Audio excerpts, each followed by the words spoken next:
All right. This is better. Okay, wonderful. So yes, welcome to the podcast. Thank you for hopping on. Anytime. Girl. Yeah, it's been one of them. It's like February is long. I don't mind, Black History Month being this long, but the rest of it is real extra for me. I'm just like, what are we doing? The whole 2020, 2021, and I'm pretty sure 2022 is just all jumbled up It's together. just like, okay, we're just gonna live this as a single year and call it a day. Because okay. Because I got on. I got on, I think, Twitter this morning, and I was like looking through, and I'm just like. And now we are taking a brief pause to thank Global Cutlery USA for sponsoring this episode of the Afros and Knives podcast. Many people have rediscovered their kitchens over the last year, and some have even rekindled their love for cooking. I hope this is a trend that grows up to become the new normal. Cooking at home can be amazing if you come to your cutting board with curiosity and no apologies, if your pantry and your fridge are well stocked, and if you have a sharp, balanced knife at the ready, like an 8-inch classic chef knife by Global Cutlery made of Cremova 8 stainless steel. Global Cutlery has been expertly handcrafting knives inspired by the traditions of Japanese sword making and only using the finest raw materials available. They have been doing this work for over 30 years, and it shows. The knives are for both the home and the commercial cook, and each knife has the signature global edge, and it stays sharper longer. And like the samurai swords before them, each knife is carefully weighted to ensure the perfect balance in your hands. So to purchase your own knife and upgrade that knife game, I'm sure after a year you're ready to make a few replacements. Visit the Global Cutlery website, globalcutleryusa.com, or visit your local kitchen supply store like Sur La Table or Williams Sonoma. Cooking is a practice and a craft, and every practitioner needs the right tools to produce the beautiful results that they want. I don't think I have the mental capacity for any of this, because even like good news or like better news for me is like, this is still too taxing to process. I don't Yes. have the bandwidth for any of this right now. I mean, I and don't part think of any of us do. no, and and there was a point where I was sleeping okay, and then all of a sudden, this insomnia started to creep in. And I used to battle with insomnia. I've battled with insomnia since like 7th grade, and there have been like years where I've lost like 3 or 4 days at a time to What? insomnia, where I might have slept maybe an hour and a half over a course of like 72 hours. No. And most people would never know. Like, I didn't have like the bags under my eyes. It didn't affect me as heavily as it would somebody else. And then I got a sleep study, because after a while I was like, I don't think any of this is healthy. It's So not. it's not. And I'm like, so we should be checking in on this. So I went and did a sleep study, and the doctor came back and he was like, well, I have some good news and I have some bad news. The bad news is there's nothing wrong with you. I was like, how is that bad? He's like, because most times What? when you can't sleep, you need a solution. He was like, Mm-hmm. so you don't have sleep apnea. You don't have any type of like restless leg syndrome. Like, I didn't have any of the normal sleep challenges or sleep disorders that usually keep people awake. So he was like, so it's like there's nothing to like medicate, or there's no therapies for you because there's nothing wrong with you.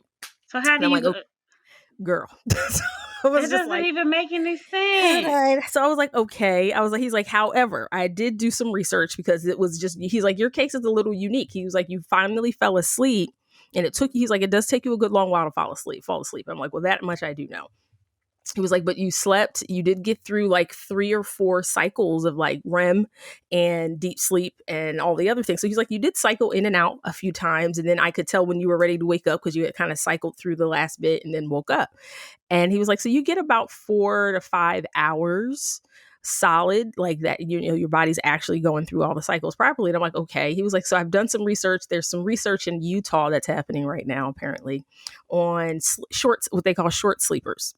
Mhm. And apparently it's people whose bodies can fully repair and rest at 5 to 6 hours a night. So basically, you're like a superhero. Is Well, I what? guess it's a weird. They said it's genetic. So like Mhm. there's members of your family who will share the same trait. Because like my younger brother is a short sleeper. My mom probably is. My grandmother was, and they were like, because you're told you need to get 8 to 10 hours of sleep a night, you get stressed because you're not, and that makes this even harder because you're trying to fit into a specific sleep mold. He was like, what I would suggest. He was like, here. He gave me all the documentation for the research. He was like, contact the doctor who's doing the research. I think they've paused the research because of funding, but reach out to him, see if he can give you any more information. He's like, the other thing you can do is put yourself on a schedule for a little while and see how you do. He was like, so if you get your 5 hours, but like decide when you fall asleep so you know when you'll wake up. So I started doing 2 a.m. to 7 a.m. every day. 2 And a.m. 2 a.m. Oh So my goodness. because at hour 5, I literally wake up. So like now when I go to sleep, 5 hours later, I know I'm waking up. So I knew like insomnia was creeping in because the other thing with short sleepers is you don't like nod off in the middle of the day. You don't really do naps. Mhm. And I knew like at some point in the last couple of weeks, I'd fallen asleep in the middle of the day, which is super rare for me unless I'm sick. Mhm. And I'm like, not even PMS sleep. And sometimes that'll take you You just all be the way knocked down. out, all the So way out. I don't even have that. So at that point, I was like, when I knew I woke up at some point and the sun was still up, I was like, okay, there's some sleep deprivation happening somewhere. Mhm. And so I'm just kind of been like, okay, so why am I not sleeping? So Lord knows, I be smudging the room and talking to the ancestors like, y'all gonna have to come on with something. And Cause put me to sleep. and put me Put these me to 5 hours. Like it ain't a just lot, but I need just all put me 5 to of these. sleep. I don't care what y'all Please. gotta What do, y'all got but to just get me to sleep. I won't I'm like, ask any who is out questions. here? Girl? Nothing. Just put me Nothing. to sleep. So, That yeah, is so it's crazy. bananas. And I think that's like and I can feel it. Like last week was when I really started to feel it affect me. And now this week it's when I'm seeing like the external effects of it, like forgetting things and like missing things that I typically don't miss and that kind of stuff. And I'm just like, okay, it's really starting to like follow me into my waking life and like the things I need to be doing there. And it's just everything moves in slow motion because you're like, yeah, I'm Because not. you're tired. You're exhausted, and so I'm just kind of like, okay, we're gonna have to do something because this And I isn't feel working like for me. melatonin, I feel like wouldn't work because then you're gonna wake up and then you're gonna still be drowsy I because mean, I've been using like an it was adrenal and cortisol support supplement, which is like a herbal blend. And then I also have like just a restful, like calm type herbal blend as well. So I've been using those two things. So, you're talking about the kava, you're talking about the yeah, valerian root, you're talking about all of those things. So I've been taking those and they usually like it drops my stress levels down. It brings like my brain activity down a little bit, but just not enough to reach sleep. So I can lay here and just be like, basically it's like when you smoke weed, you just you just, so I was chilling, like, but you don't go to okay. sleep. Nope, don't go to sleep. So, because at some point I was doing like CBD oil. And so I'm like, I'm calm and relaxed, but just it doesn't turn into sleep. Then put you to sleep. So I was like, if the ancestors have something to say, if somebody would like to speak up about something I need to y'all want to talk about, or go ahead, because Basically, because y'all keeping me up. you keeping me up. I can't. We're not gonna do this. We're Ooh, gonna do this through the rest of the week. So anyway, so yes, so that's part of my challenge right now. But I can't even anyway, imagine. I just I can't. I digress. So what I typically do at the top of every podcast, every episode, is I have my guests introduce themselves. I am a huge proponent of people speaking their own names, because the names have a lot of power. Yes, they do. And so I also, that whole I don't know how to pronounce a black person's name thing.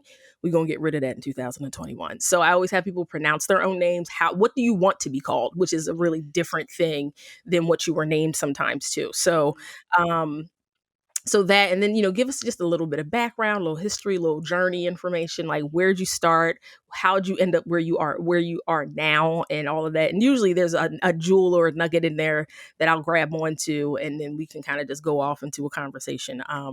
Because I love I like organic conversations. I think like Yes. just how Black women roll. We don't do, I try to tell people like, this is not super structured. I don't have like a huge list of questions. Sometimes I'll use the questions in my like sample question list because, Hmm. if I feel like a guest might be struggling, they've already looked at those questions and are kind of prepared, and starts to kind of lubricate the conversation a little bit. But otherwise, we have never had any issues with the Black people on this podcast We love to finding our talk. way into conversation. Yes. Right. So yeah, so I will give you space for that. While you do that, you'll see me disappear for a second because I need to plug this Mac in, because every Okay. time I forget to plug it in. And so you just keep going, and then I'll be back with you. And thank the Lord for post editing, where you don't have to see me leave and get the plug for this either. So God bless. Okay, so go ahead. I can hear you. Just go ahead. Okay.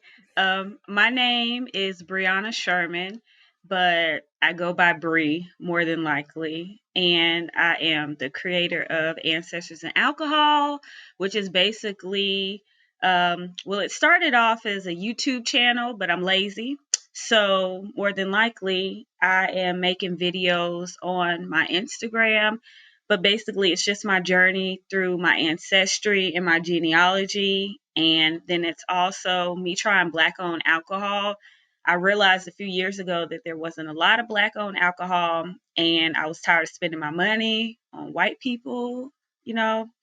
So I decided to try out the Black owned alcohol. But then I ran into some delays because I live in Alabama, and they don't sell a lot of Black owned alcohol You in right. Alabama, and they don't ship alcohol to Alabama. You right about So that. it just turned into me, whenever I go somewhere, getting a bottle and then trying it when I get home, or just talking about it. And then as far as my ancestry, I've always been into genealogy. I've always been into trying to figure out where I come from, where my Mm, grandparents come from. And so I just kind of dove a little deeper, and it just turned into me doing interviews with the elders of my family, or the elders in the community where my grandparents are from. My parents, I always tell people, when you start your genealogy journey, start with the people around you. You don't need to yes. be going back all the way to 1865, right when slavery stopped. You need to No. start with the people in your house, and then you work your way back. So that's just kind of what I do. I just, I'm always doing genealogy, and I'm always Mm. drinking alcohol. Yes, Uh, ma'am. Okay. Okay. so, Okay, yeah, that tells the people they are not exclusive activities. You can do these together, separately, and part time, and it's all right either way. exactly. For your genealogy journey, like where did you start that? Because I have been on mine, probably since my grandmother passed. Because she started her family tree because Okay. she wanted to piece together her parentage at that point. Like her mother had died when she was really young, and her father died when she was 4. And so they kind of shipped her from her home county, which was Macon, Georgia, Okay. and sent her to Jacksonville, Florida, to other relatives. Really? Yeah. So she never had a really a connection because her mother died when she was probably she was just too young to even remember it. So she didn't even know what her mother looked like. Wow. So she was in her like 50s. So she was piecing together a family tree. So I kind of picked up her trail and then jumped on like ancestry.com and did the whole thing there. But I mean, I'm sure, as you know, like if you don't start with where you are, it's infinitely harder because of how records are kept. And if you don't have some financial resources to bring in, sometimes you need a genealogist, sometimes you need, a librarian to kind of come in and help you like piece this together. And even then it's a guessing game. Like you're just trying to get as close as possible to the Oh. correct information. So where did you start your journey? Like who were the, outside of the people, once you got through the people in your house or in your closest proximity, what was kind of your next move? So sorry, something in my throat. Girl, you all right? You all right? I spent most of the day choking on some water. You good? Whew. Um, cool. So I had a cousin at the time. I started like so. I am a Pisces, so I'll be all over the place. So I started really back in like 2000 and maybe like 11. Okay. And Okay. then I had a cousin who was interested in it as well, and she had a little more resources than I did. So we would like work together. So that was 2011. All right. Then I stopped. And then maybe like 2015, I was like, "Ooh, I'm gonna go back into my genealogy, my family tree." Sounds about right. Picked it back up, and then started learning more about people. And I started with my parents, and then I reached out to both of my grandmothers. So both of my grandfathers are dead, but my Okay. grandmothers are still alive. My paternal grandfather, I knew him. He died when I was like 22, Okay. 23. My maternal grandfather, he died when my mom was 8. Oh wow. So Yeah. my mom doesn't have a lot of like she remembers him, but she didn't really know too much of her family after my grandfather died. So a lot of that was like talking to my grandmother, being like, okay, so where is he from? What are his siblings' names? What are his parents' names? Mm. And my grandma's 86 years old. She remembers, but that was a long time ago. He died in Yeah. 1965. Oh So wow.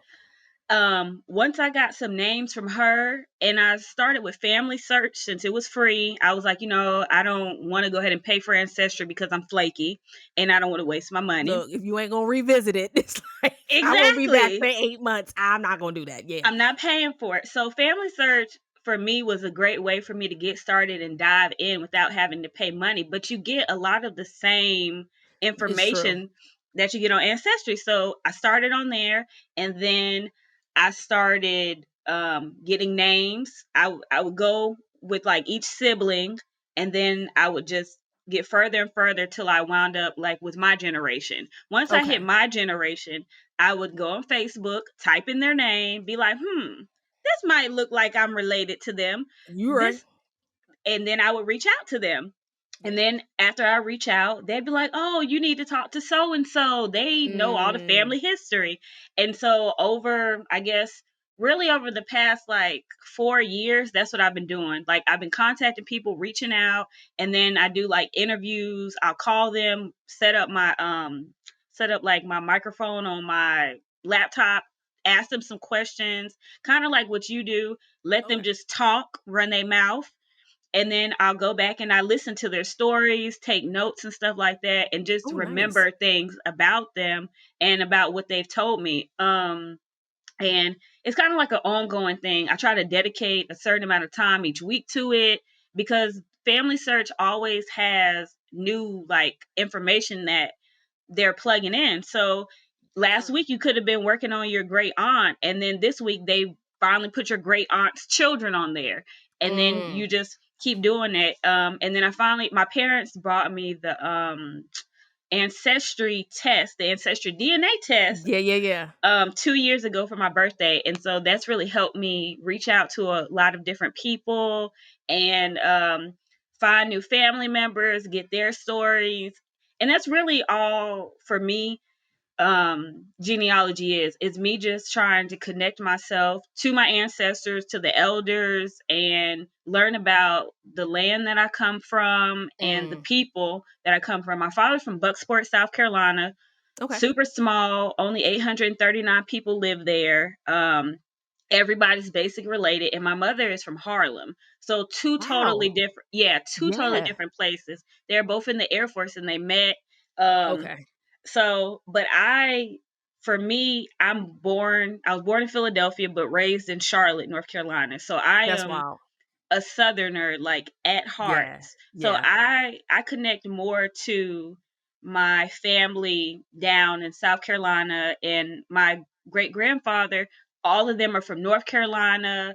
That like the Carolinas, that's me Yeah. all day. Yeah. Um and I think it's important for black people to figure out their genealogy. And even if they don't go as far as some people do, I've made it back to the 1860s. And Okay.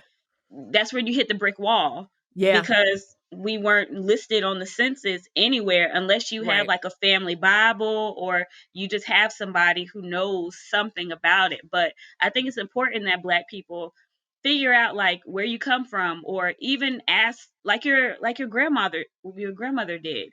She wanted to know just the basic family members. Yeah. Yeah. I mean, especially if you don't have any connection to your parents Exactly. and the family you are connected to, you feel like an outsider. Cause that, I mean, I was just such a huge part of her experience is that she never felt really connected to her blood relatives. And it was like, Mhm. I mean, that's really hard because your identity is so tied to that that It if you don't is. feel like you are part of that people, then it's kind of like, okay, so who do I belong to? And then you And I spend a think lot that's of your life super important. creating it. Yep. You spend a lot of your life making it up or creating it Mhm. from bits and pieces. And so like she thought, I guess the family mythology was that her mother was indigenous woman, so she was like Hopi, and like the Hopi people essentially have never really moved from like the northern rim of the Grand Canyon. They have been there all this time. They really were one of the only few indigenous people groups that were not like ousted and removed from that land, and so I don't know where that mythology came from though. And I don't think, and I think that was part of like her search or her questions that she needed answered. When she finally did get a picture of her mother, and there's like two pictures of this woman that exist. And to look at her, I'm like, I can see like some of my cousins and stuff in her face, but I Mhm. don't see my grandmother in her face. Mm. So I'm always like, okay, this is interesting. And then her father, I don't know if she has any pictures of her father. I don't think they uncovered any, but because most of my family somehow converges in Philadelphia as well. So there's a lot of that, and Yes. so her father actually died in like a car accident in Philadelphia. Oh, But so Lord. like the thread is so weird because it's either like on my mom's side, it's primarily Macon County in Georgia Mhm. or Jacksonville, and then on my dad's side of the family, they were actually more Virginia, Maryland, Mhm. DC, Philadelphia. And so what both sides of my family end up in Philadelphia at some point. So it's just kind of like a central space. So I guess whenever that, during that like the black migration, like both Right. sides of my family ended, kind of moved in those circles and moved that direction. So it's really like it has because once I got onto Ancestry and kind of dropped all that family tree info in, and I did the Ancestry DNA test. Mhm. Even during the time where everybody thought that the police would take your DNA and drop it at crime scenes Oh, because yeah. they don't understand how science works. But I was Yes. just like, y'all really, because your life is so interesting, the police want to frame you for a crime. Or the government is just out to get you, and it's like, The audacity of you forget thinking your about the life is that government. interesting. That's what I'm saying. Forget about the government. Think about the cop down the street who might I'm shoot just you. like, Like, and I guess for me it was always like, so are we so arrogant to believe that the government believes our lives are so valuable as an individual that you doing the things that your life is popping off so much that they like, we just gonna frame them for a major crime. cause It's we like, just we nah, just a kids. young Malcolm X out here. We young Asadas. I was like, They I just am girl. I'm like, I am sure they are not concerned about your job at Target. And so at I'm gonna need you to all. relax. Just all See. of that shit, you should calm down about your life. But I was like, I did the DNA test and it's been interesting to watch it because like they update it pretty frequently because as they get They more do. DNA tests in different areas, you kind of get more and more accuracy. Mhm. And so that did help quite a bit to pinpoint a couple of things. And because there's a tremendous amount of activity in the Carolinas in general within the slave trade. And I think people like, one of the first slave revolts was in that area. Yep. Um, and so like people forget that that was kind of like the major hub for a lot of that initial activity. It wasn't until much later that you start moving up the coast and Exactly. found slaves being dropped further up the coast. And so like the Carolinas were just really like the hotbed for that. And so I think most people will find that their ancestry that trail kind of starts in the Carolinas and in Virginias. And then moves their way like north or west. And so, in that Exactly. western migration is always really interesting to me because it's just like when you think about how far west people migrated, and All I the way to start, California. It's girl, crazy. that's Like, crazy. You didn't even know anything was really out there. nope. at the time you just kept going until you ran out of land, apparently. Mhm. And there was one point I was doing some I was writing an article for something, and it was about kind of like the history of Black people in Arizona. Because right now, if you go to Arizona, you don't really see, like, the population of Black folks isn't huge. It doesn't make like this huge impact or footprint. And I mean, they're there, but you got to look.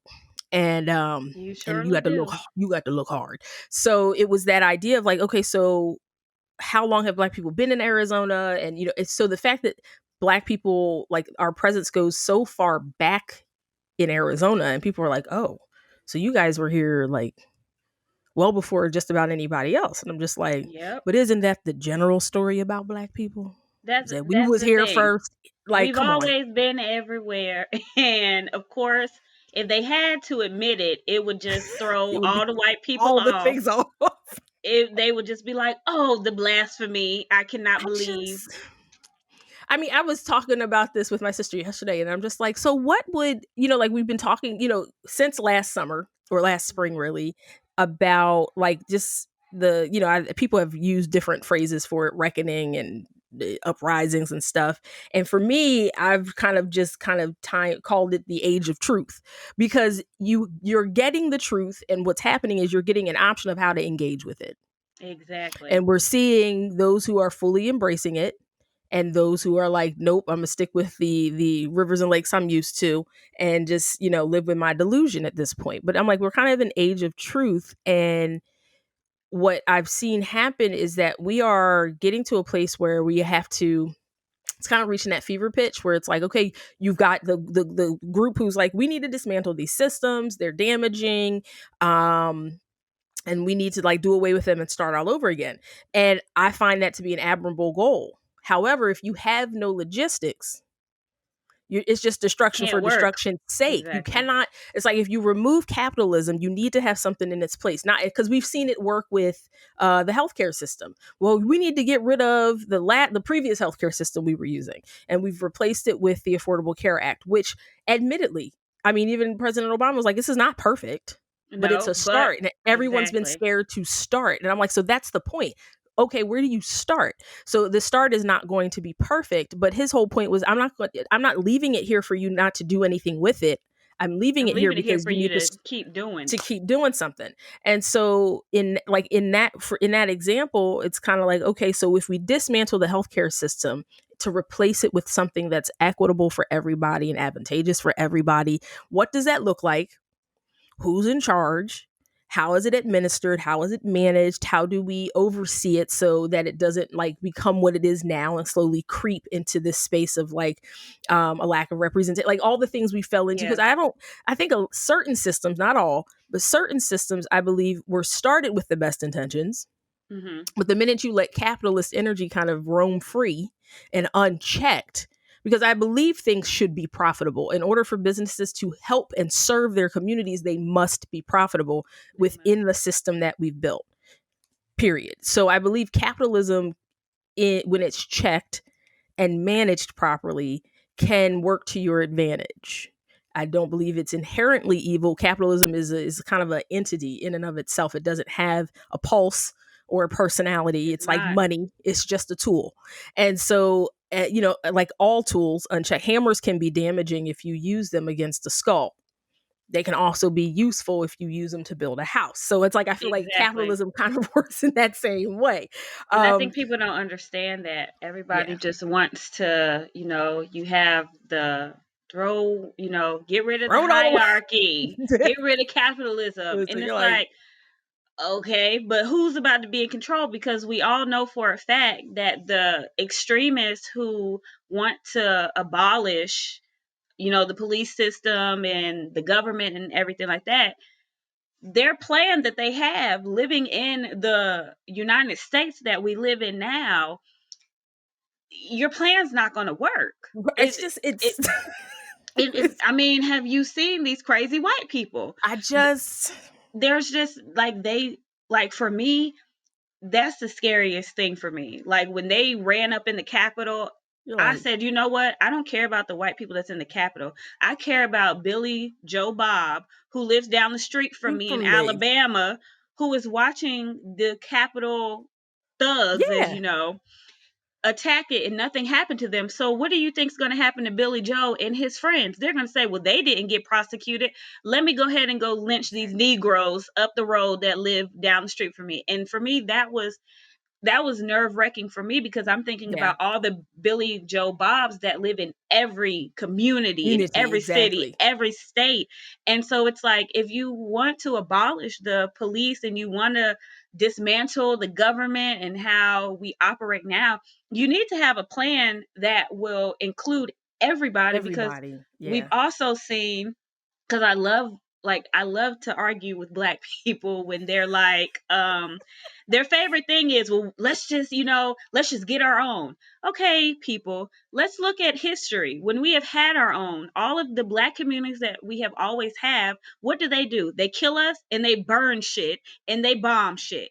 Like, and I people, just I just never understand. And people always want to look at Tulsa, and I'm like, okay, well, what about Wilmington? What about right. Goldsboro, Florida? Like, there's There was so so many, so many. many. And people There's are so like, many. that happened? And I'm I'm like like, yes, Seneca it Hill. happened. I mean, you demolished Seneca Hill just and replaced it with Central Park. You're literally walking through Central Park playing soccer and on top of people's graves, on top of people's former homes, in places where people were subjugated and forced out of their homes. Like Exactly. that's a whole ass thing that And actually happened. people just don't realize it, and a lot of people don't care. They're like, well, that's in the past, but history repeats itself. We've seen it happen over and over and over again. Because We live in white America. it I'm like, they doesn't are it doesn't matter. constantly in a state of war.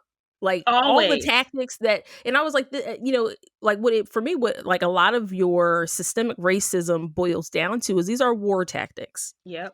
You are an enemy to be conquered. And so they have Exactly. managed to systemically do it. They can either starve you out, ruin your water supply. Mm-hmm. They have managed to incarcerate people. They like it's like all but if you look at the acts of war and the art of war, a lot of those things are just war tactics. They are Yep. constantly at battle with you. I'm like, if you were still enslaved, they wouldn't be at war with you because you wouldn't be an enemy. But now that you are a free person, They you are still have to always going to find be a way to you're make going to sure be a that we're constant 3 steps nemesis. behind, always. Be- Exactly. And I mean, I remember, I can't remember what I was watching. It was a documentary and it was talking about like what the value of the slave trade was economically. And, if someone comes to you and tells you that we need you to voluntarily give up a $6 billion industry because it's morally right, does that sound like something they do on voluntarily? no, They don't do that now. no, it's not happening. It's not happening. It's not in their moral code to do so. I mean, it's specific. If it was a $6,000 industry, you might have been able to talk them into it. It wasn't But very not 6 mil. lucrative, No, but $6 billion, never. It would never happen. it would never happen. And then on top of the money aspect, the fact that they don't even respect us as a people, they see us as animals. Animals.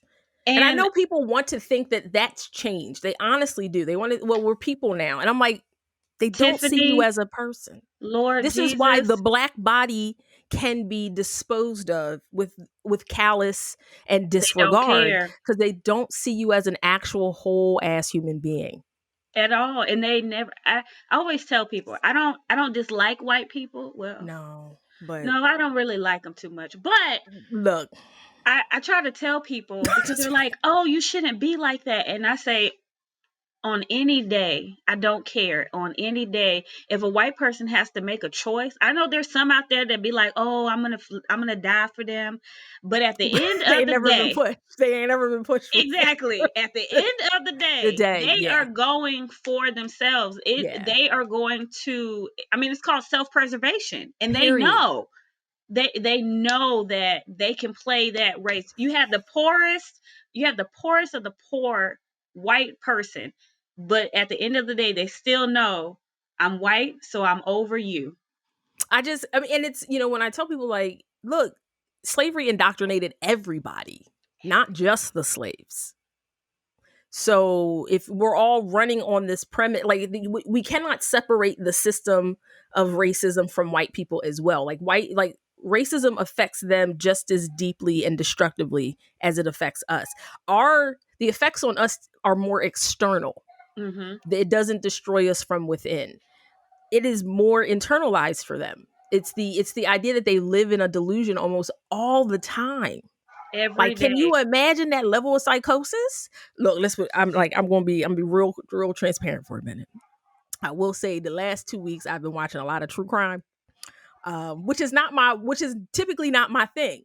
Really? It really isn't. I started with, like, Hulu has that series on extreme beliefs and cults. I Mm-hmm. started there because I'm always about, like, what does group think is real interesting to me, like the psychology of like group thinking in that way. So I started with that. And then I found my way into this true crime business. And as I'm watching, like, the trials and tribulations of all these serial killers and crazy people, and you're just like, okay, there's no black people in this list, first of all. Second of all, the delusion is what always intrigues me. There's a level of delusion that you're just like, Always. you can't medicate it. Essentially they put them down like a maimed animal, because it's like, there's no repairing that, because it's like the programming we've dropped on everybody, it just went too far with that one person. So Always. they self-destructed, but the programming is in all of them. Mm-hmm. So like what's the one? Jeffrey Dahmer was the last one I watched. And I remember, because I always think about like how old I was when a lot of these serial killers were active. So Jeffrey Dahmer was active from like the summer I was born until the summer right before I was in 10th grade. Mm-hmm. He was active for that long. That's a And very long time. girl, and the first person he killed was 18. He was 18 himself. See, no. Just wild. And his whole thing was like the police recordings. His big goal was to be able to control somebody without their consent. That's what he wanted. And what is that? What I automatically think about is a slave master. Girl, I was That's like, can you think about the that's psychosis? that's I was all just I think like, about. because the first three men, because I guess he had been struggling with his identity. He was like, he's like, I know, because at the time, of course, the phrasing was homosexual. So he's like, I know I'm a homosexual, but I know, like, the neighborhood I live in, the community I lived in, that's not something you can do. So he decided to hide all those tendencies into like a murderous rage instead. Okay. So all of his victims were men, all of his victims were gay men. Mm-hmm. And that's like, these are things they don't really talk about when you talk about Jeffrey Dahmer. Like, they don't talk about the victimology.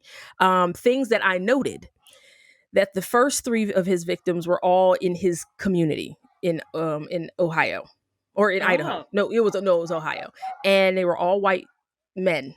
Mm-hmm. One was a hitchhiker. Then, like, usually men that he met in like clubs. They were all strangers. They were never people he knew.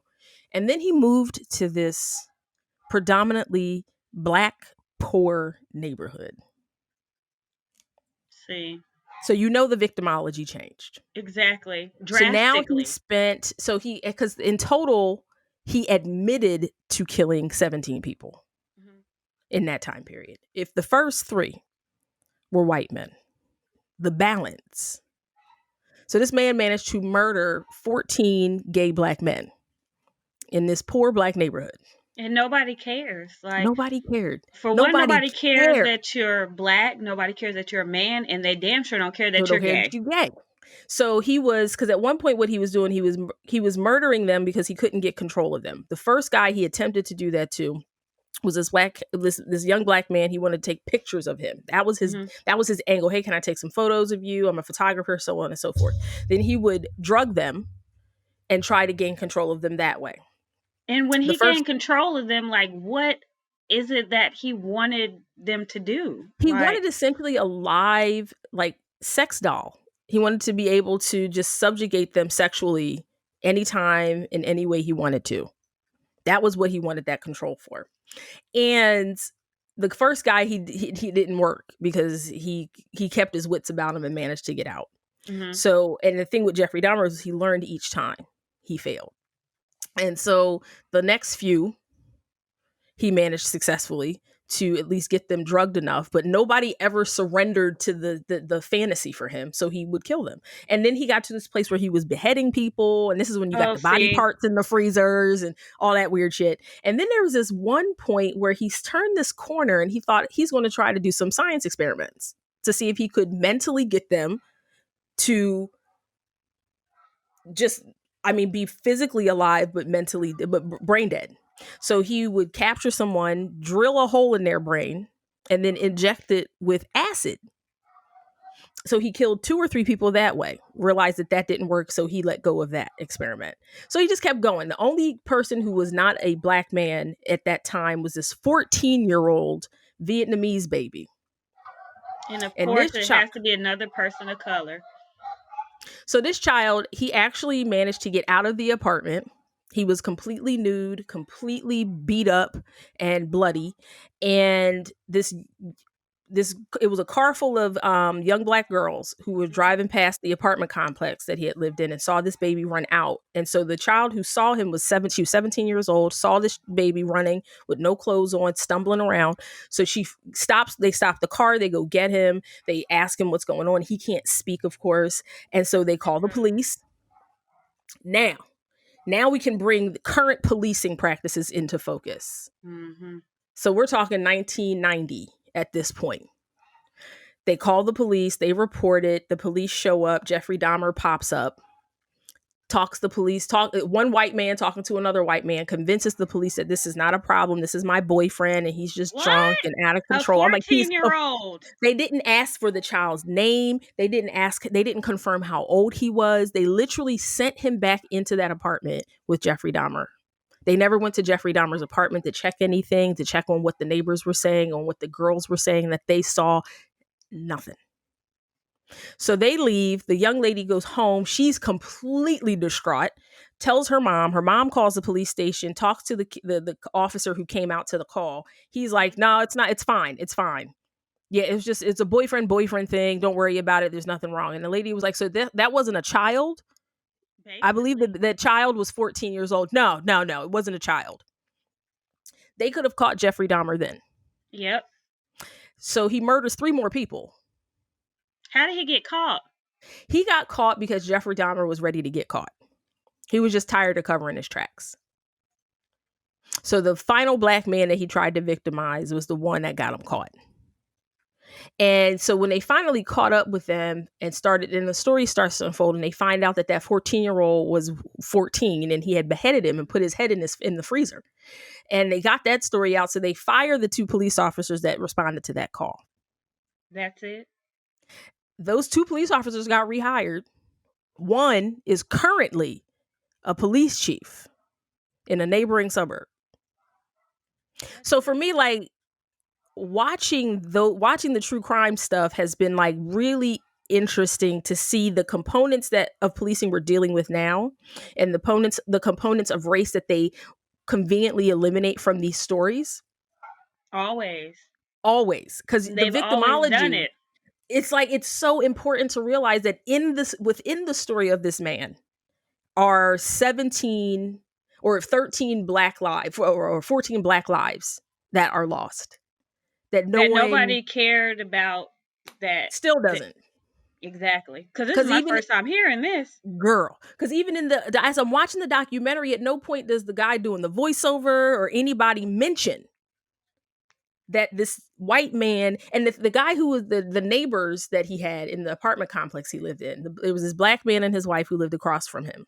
Mm-hmm. And the black guy was like, I never really thought about it. Like, it never struck me as unusual. He's like, but now in hindsight, now that I think about it, he was the only single white man living in our entire community. And that's creepy. That alone is scary. And I know probably he wasn't your typical, because some white people do live in black neighborhoods because they're poor, but he doesn't even sound like he fit the bill and the criteria of a poor white male that lives. And most poor white people that live in the hood, they have spouses or they have children. And that's why I think he pointed out that he was single, because that's what was so unusual about it. He was single and white and living in Yep. that neighborhood. And that's not something you do if you're white and you're single. No. I mean, and one of the ways he ended up getting caught was first you had the black guy who managed to get out. Mm-hmm. And then apparently Jeffrey was trying to figure out how to get more bodies buried quicker so he could like continue with more volume. So he What? bought a barrel. He bought this really large barrel from a local hardware store and an acid. So he started putting these bodies in acid instead. And what was happening was the smell started to creep into everybody's apartment. And if you know nothing about black people, we don't do odor. No. So the odor Not started to at creep all. into his next door neighbors' homes. And they started to be like, okay, see, you know what? You was all right, white man living across the hall. But now But my house now. stinks. And no. Mm-hmm. So they went across the hall to see what was going on. He wasn't home at the time. And that's when they discovered that he had body parts and things like that. And so the young man who had gotten away from his apartment had reported that. And then now you had the neighbors reporting it too. So the police finally show up and unearth all of this villainy and evil sitting in this man's house. So Jeffrey shows back up and he just casually walks back in. Is like, well, I guess I'm caught now. And he didn't fight it at all. And when he gave his apology, and it's girl, and this was y'all, this was not where this podcast was supposed to go, but this is how black people roll.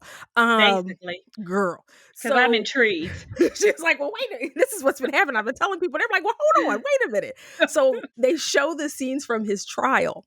And of course, you can always, they have them sit for like victim statements. Mm-hmm. And now that you see that stone in your gut that starts to form when you have to watch yet another black woman confront the person who has taken again a life that they carried in their own womb.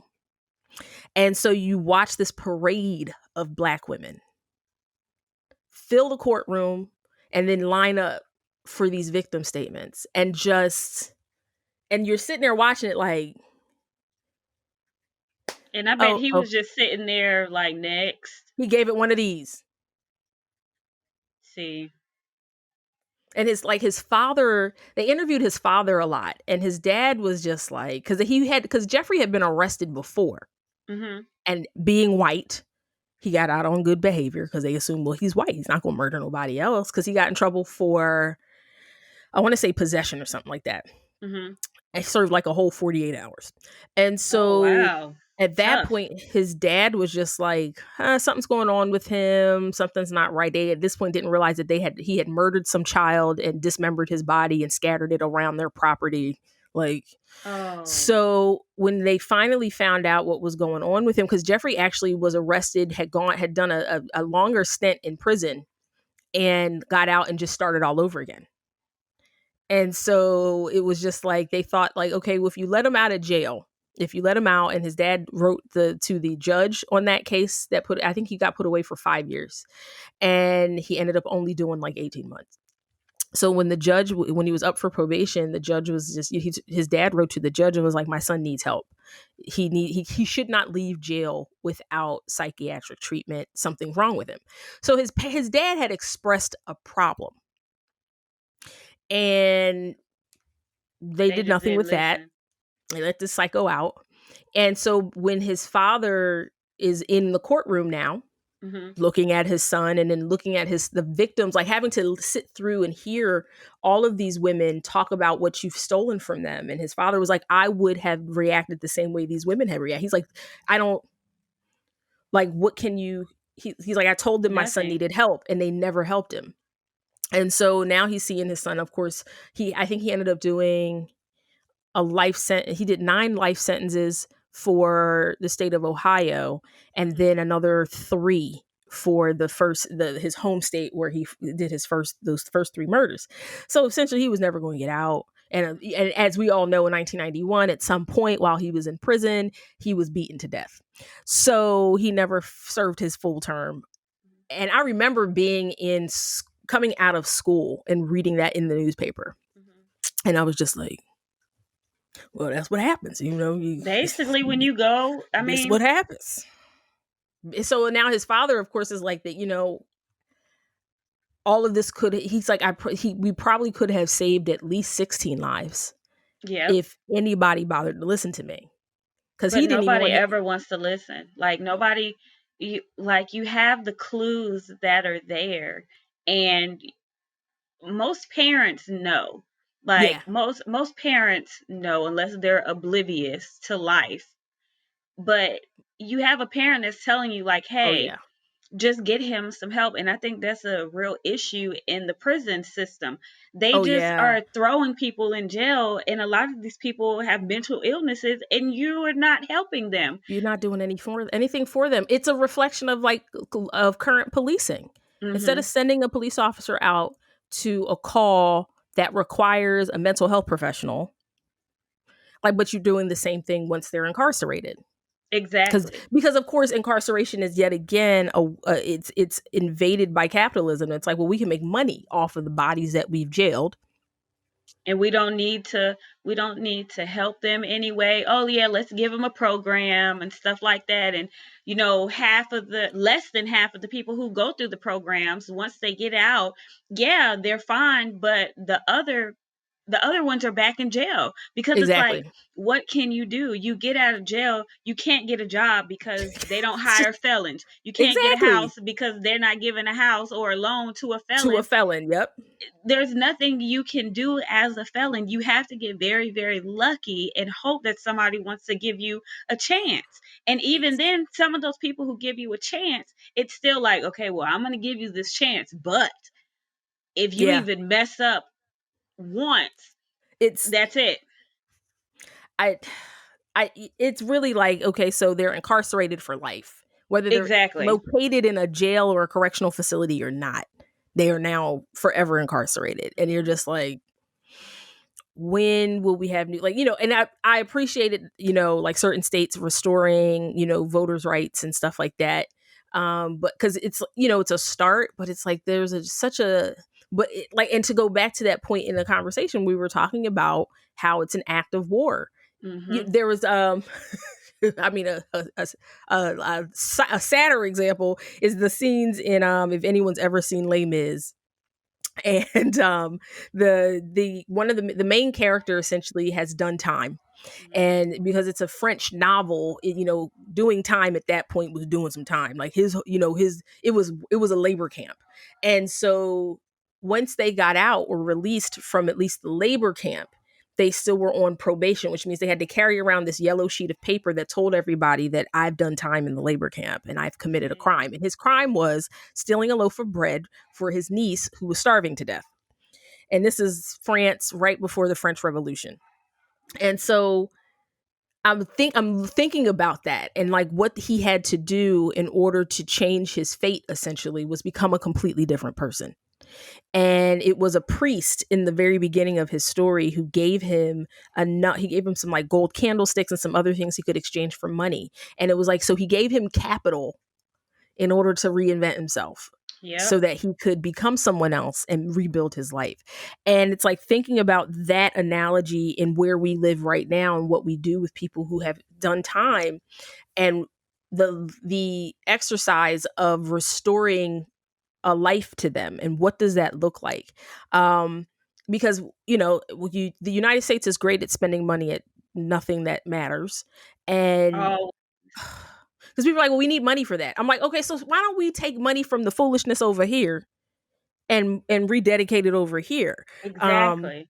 we got fools trying to go to Mars.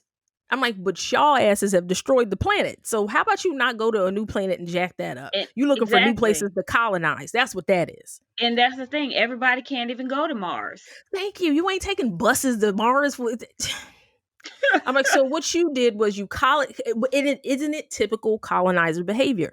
You go to a place, you strip all its resources, and you move on to the next place. So you've come to Earth, you stripped all its resources, including the people, and now you want to go to another planet and do what? Do the I'm like, same shit. so you want to colonize the entire universe now and just strip all the resources? Basically, Y'all, basically it's the jumping from planet to level, planet. the Planet. levels. It's just, I'm like, y'all are at that. I'm like, who does that? Parasites do that. They do. Can y'all not have like parasitic personalities here? Like, can we not do But that's this? the thing. They do. They are their own type. They're their own people. They are just their own. Y'all, people. y'all are really that's some new stuff for me. I'm like, I don't Like, even. How do you? It's like, and back to like to bring this home a little bit, to circle back around to that conversation about ancestry and the fact that an act of war essentially is to break your relationship with your history is a huge one. And it's like, so they weaponized that, and it's like, okay, so we can break them from their language, their religion, their, their their family. customs, their families, their people groups, their communities, their, all of those things, and reinsert what we want that programming to be, essentially. And so, like, all I can ever ask now is that if our ancestry was so valuable that you had to literally break us from it, like you had to so violently remove us from it, Yep. what don't you want us to know? Because even now, the way you've rebuilt history, the way you've rewritten it, The way that these children, that you have these kids now that think slavery was made up, girl, that they will tell, just they will look you dead in your in face the and say eyes like it wasn't slavery was real. fake. And you're like, Oh, it wasn't. right, okay, so But like you so say, it's a part of that programming it's that part of the programming. And I'm like, so my that they question is, have what about done. y'all's ancestors then? Because if this is who you all are, Hmm. I mean, how, what? Okay, so because because the picture is, we're immigrants. We all came here from another land to get, to either have religious freedom or better opportunities. So they paint whiteness as this kind of, we're all immigrants and we all came here from Yep. someplace else, and you know, and I'm just like, And then these kids eat that up, and then you eat have it up. they have these young parents who don't Yep. care about teaching their children about their ancestry, or teaching their children about slavery, and so it just turns into, I don't Ugh. even know what it turns, it I just can't turns into even. this ignorant bliss, It I'll call really it. does. That's what that is. Because at some point, you're like, if you don't teach about slavery being real, then the thing that you can win is this argument that our ancestors weren't slaveholders. Because that's what you're Exactly. trying to. That's what you're trying to win here. Not that slavery. Because if slavery could exist and your ancestors not have participated, slavery would exist. Because it helps the narrative that Black people need all of our help. You know what I mean? It helps the narrative of like, see, this is, they're never going to be much better than this because, they were at a disadvantage because of slavery. Like the narrative would help them, but unfortunately they can't divorce themselves from it. They cannot. So you have to throw the whole thing away. And that's what they do, which is so crazy to me, because the same kids who say slavery isn't real will sit there and tell you, well, I feel bad for those Holocaust survivors, You're and just I'm like, like, uh, are you serious? But you don't believe what we went through, but you can have sympathy for the Holocaust survivors. Like, you still have people today that pick, like my dad just told me the other day, he was like, yeah, I had to pick cotton sometimes. My grandmother wouldn't let me yeah, go to the rice fields, but I could go to the cotton field and just, work there at the tobacco fields and things like that. And I'm like, my dad is probably, I think, like 68, see, and my grandmother, it's like the disconnect of, we are not so far removed move away from it. from Ooh, slavery. Like, that's you're only like a few generations away from slavery. like, it's like you can count on one hand how many Exactly. generations away from slavery you are. And it's just like, why and how can you not believe this? But it's like what you said, that was part of their plan. I mean, you Yep, have like the Willie Lynches of the world, who are like, you separate the man, you separate the woman, and yep. that's part of the issue now, because you can't even trace back. Like, looking on the census records, you're like, There's not okay, is this my cousin? Is this my aunt? right. Is this my uncle? And then on top of that, the last names. You Oh, don't even girl. know your last names. You have people who their slave name was Lewis, but then when they decided slavery was over, they wanted to change They it changed their to last name. Jackson. So then you have a whole nother group of people that you don't even know, or you take your DNA thing, and I ran into this a lot with my Mhm. ancestry DNA. I would reach out to people and they would be like, "Oh, that's on my dad's side. I know nothing about my dad's side of the family." And I'm just like, "Why did you take the ancestry test?" Like that's what I'm asking, but then I have to Right. realize my mom's like, people, just want to know like Yeah. what part of Africa they're from. And I'm like, "But what To about what your end? uncle?"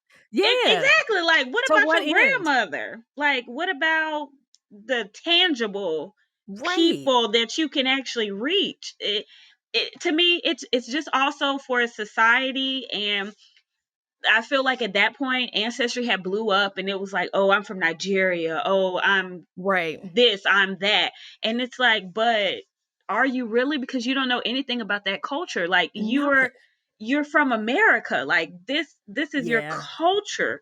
You That's something I've been kind of turning over a lot mentally, is like this idea that Black Americans are unique in the way that hmm we are the only ones that exist. You know what I mean? Like there we are no are. other like Black Americans.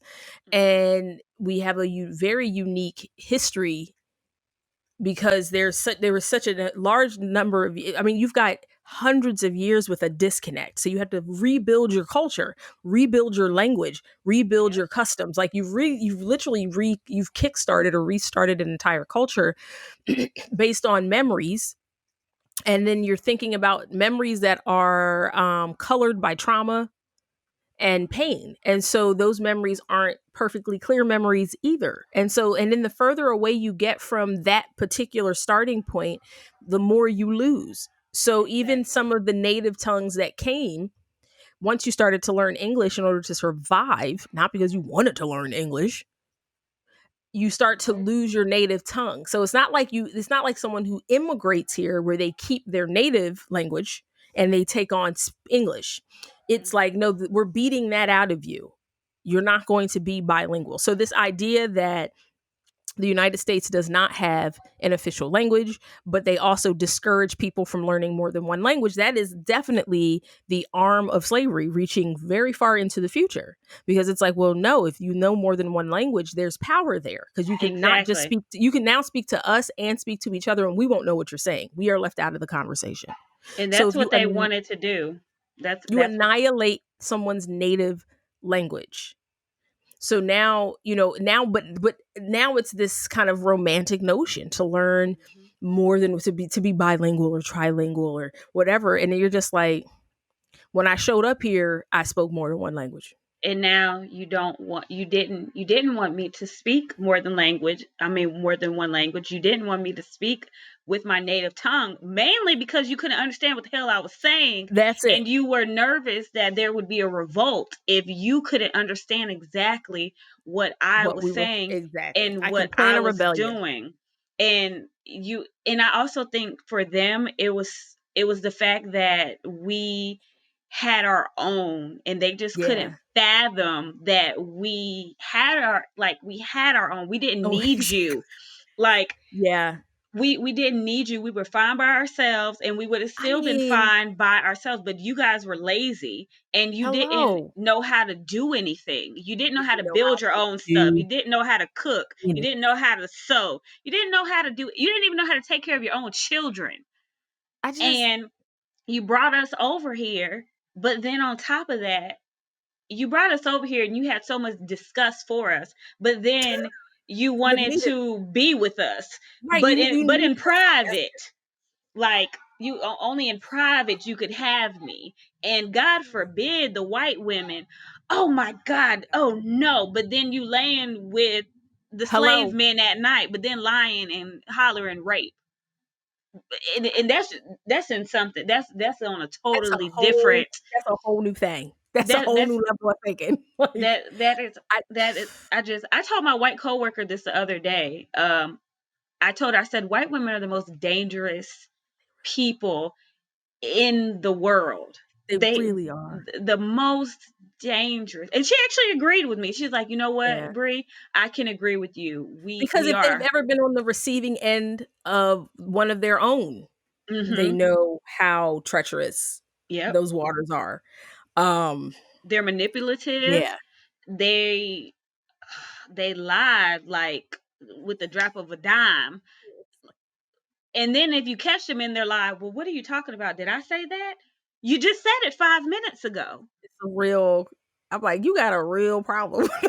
A you got a real you got a real problem. problem. Like, And they really? just be like, okay, well, Oh, anyway, okay. moving Yeah, like, on. okay. You're just like, I don't okay, help me. Like I Help just me help me understand. understand what I've missed. Am I crazy? And you know what? And it's funny because I've been like my sister's been working with a specific. She works in theater, so she's been working with a Mhm. specific organization, and we have talked at great length about the labor that Black women invoke when we are working with a diverse group of people, because Yes. we will question ourselves, our behavior, our tendencies, our intentions and stuff well before we will lay it at the responsibility at the other person's feet for being Mhm. trash. Like before we call that person on the carpet for that, before we pull them into a space of judgment about their behavior, about their speech, about their language or whatever, we will go through the mental acrobatics of going, well, is Just it the me? Am I doing checklist. too much? And I told my sister, I was like, what we literally do as Black people is we have to build a case for ourselves Yep. all the time. And We it's got to have exhausting. paperwork and a timeline and a date stamp and all the things, because if we don't cover ourselves, because we know like this might not work anyway, but at the Hmm. very least, I have documentation. So when someone finally decides to care about justice and fairness, here are all the receipts and documentation. Here it is for you. Here it is for you. And it's mentally exhausting It is doing it exhausting. every single day, going into that workplace, going into that area. And I've know that so many Black women, they like alternative things. And when you like alternative things, I mean, thank God for social media, you can find other Blacks. But if there is something that other Blacks just haven't caught on to yet and you like that, you have to venture out. You are by And that yourself can in it. be exhausting trying Same, to yeah. venture out and talk to other people when the only thing you have in common is that one thing. One thing, So yep. it's like, I talk to you about this one thing, but then if you get crazy or you say something off the wall, then it quickly brings you back to, oh shit, we don't have anything in common except We for don't have this one anything in thing. common except for this one interest. And Exactly. it's something I've been like exploring a little bit because I'm working on another project that Mhm. focuses on that, about bringing attention to the spaces that Black people exist that people don't think we're in, and like kind of those fringe spaces. So like right now on Netflix, they have they've been doing a lot more like competition type shows or series, and so they have one for like florists, which is absolutely beautiful to watch. They have one for metal workers and blacksmiths, and like they didn't go no they the whole route, and so they have Everywhere. girl. So they have one series on for like glass blowers who they're in I competition, saw the and thing there's for one that, black but I've never man seen it. there's a single Black man in And competition he's on on this there. show, and he is one of the only Black people who work in the medium. And if anyone has not seen it yet, I highly encourage you to watch Black Art Mhm. on HBO. The I documentary just is saw that. it's absolutely beautiful. Like this I saw idea the thing of for that. bringing Black people into front and center into the conversation around fine art and fine art culture, because it really follows the exhibition that happened in 78 about about what is it a century of Black art, and it was an exhibition in LA that started there and just got bigger and finally ended up in the Brooklyn Museum. And I mean, you've got I think it was 2 centuries of Black art, so Mhm. 200 years of Black artists. A lot of those artists were still alive. For the documentary, they're not old people at all. Most of them are in their like 50s, 60s, and 70s. And so you're thinking about this idea. One of the curators for the original for the Met, and they did a an exhibition in the early '80s for Harlem, about Harlem. I know that was And amazing. well, see, the problem was at the Oh Met no. Oh in the no. Oh '80s, no. Oh no. There were the no black people on the people. board of directors, yep, the Mhm. curators and everything. So it was essentially a whitewashed version of Harlem All right. that everybody there was people picketing and trying to get that sucker pulled down. They were like, y'all didn't ask nobody who lives in Harlem about none of this. This See, does not that's where they went reflect us wrong. at all. And so that was one of the major exhibitions at the time that Mhm. showed like, and it was almost all photography. It was no fine art. There was no sculptors. There was no painters. There weren't any of that.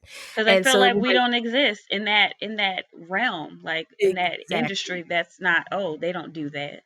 I'm like, that's not real, y'all. And so this other exhibition, because there's an entire book dedicated to the black art exhibition, and like those back to your point about like kind of being in these fringe spaces, like black people exist everywhere, and I think that's my whole thing. Mhm. Like before we can before we can walk in a space of true equality, you guys have got to decide that it's not us being black that makes us exceptional. It's Mhm. us being exceptional that makes us exceptional. Like, my Exactly. blackness should not be the qualifier Mhm. on either side. It should not disqualify me and it should not qualify me, specifically because I have worked so hard to learn all the things you know and all the things you don't. I have put in Exactly. the time, I have the talent, I also have the, sometimes the financial resources. Like, Mhm. I am your equal in every way. And if I was not Always. black, we wouldn't be having this conversation. At But all. you've discounted, and my thing is when people go, well, we're bringing in some black people, we're diversifying our work, our workspaces and stuff like that. I'm like, you know how equally racist that is. It So this is. tells me that what qualified me was me being black. Affirmative Not all the action at work its I've done, finest.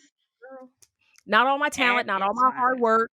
The fact None that of you that need a matters. diversity hire And in I'm just order like, for you to get the extra tax, the extra taxes, that's really I really know they that's think really it's what a it good is. thing. I know they really genuinely think this is we doing the thing now, y'all. We got it now. And I'm just like, do you understand how deeply racist that is? Just like all these companies for Black History Month, if I get one more company giving me an advertisement saying this Black History Month, we're going to make sure we showcase Black businesses. How about showcasing Black businesses 365 days, How about 366 on leap year? how about the honey pot feminine wash is just a superior feminine wash? Not because it's black owned, because it's just better. Like my whole point is black people are out here in the marketplace making superior products, offering superior services, but you've decided to reduce them down to their blackness. What Exactly. qualifies them to be in your stores, what qualifies them to be on television, what qualifies them to be on your shelves is the fact that they're black, not the fact that they're good, not the fact that they might even be better. I think these Exactly. are the things that annoy them about people like Rihanna and Beyonce and all of these other women. I remember once we started getting skincare from Fenty, and it's excellent skincare. I mean, Mhm. I ain't mad. I started to see more and more videos on YouTube from these skincare gurus, the non-black ones, going in about how we got all these celebrities with these skincare brands and they aren't professionals. I'm like, first of all, if you know anything about black women, we got to be good and certified in everything. So if Every you single think thing. Rihanna showed up here thinking, oh, this would be cute to have a face wash, and she didn't know anything about formulation and dermatology, like she might not have a degree. I'm not saying she don't because I don't know. But But she those damn types sure of figured things, it out. she knows though. She's really knowledgeable Exactly. about her own skin, about your skin. So y'all sitting here thinking, okay, they have a skincare brand simply because they're a black celebrity. No. No, that ain't that ain't it. That's so far. That's no. And once again, I'm pretty sure it was the white women that were the ones that were trying to degrade the black women and what we were doing because at the end of the day, we have to, like you said, we have to work harder. We have to be better. We do this because we have to, Yeah, and we also do this because that is our community. That's our culture. That's what we exactly. come from. We Your do it. mother is not letting you put out some crap. Your mother is not letting you put out. Your No. parents are going to keep saying, "Oh, no, no, no, no, no, no, no." That's not. If I bake brownies, like I slang brownies on the side, and I send my brownies to my mom, and my mom will straight up be like, "This not it. Mm-mm. See, Nope. and this You see, you need to go back and try that again. That's not good, Brianna." that's Like not it. she lets me know, but you go on over to Sarah, Sally Mae and Sari Sue. "Oh, sweetheart, this is amazing. Go on and set up your brownie stand out there," and it's disgusting. We've never done participation trophies in Black culture. That's not how we roll. No, Um, and I mean, because part of it was preparing you for the fact that even though you are just as talented and just as smart and just as all the things, you are going to have to be above and beyond that in order yep. to even be considered. You'll likely still hear a no, but at least you'll be in the room. So the fact that we show up in spaces and people are like, "Oh wow, you guys just do all these things," I'm like, because you forced us. You forced our hand. We have to know how to do multiple things because we have to know that you could do this venture and then they could say no. Okay, cool, whatever. Well, let me go ahead and try this venture out too. Like, we have Right. tons of hobbies. We know tons of different things because we know we have to have different streams of revenue. We have to have different streams of interest coming in for us to even compete with To compete. with your one basic Girl. stream I'm like, because of me being Black disqualifies me. Like, not me being terrible at my job, not me not knowing enough, not me like that won't disqualify you. Being white won't disqualify you, never, no matter what. never. Like, it is a protected status. You're And like an that endangered animal.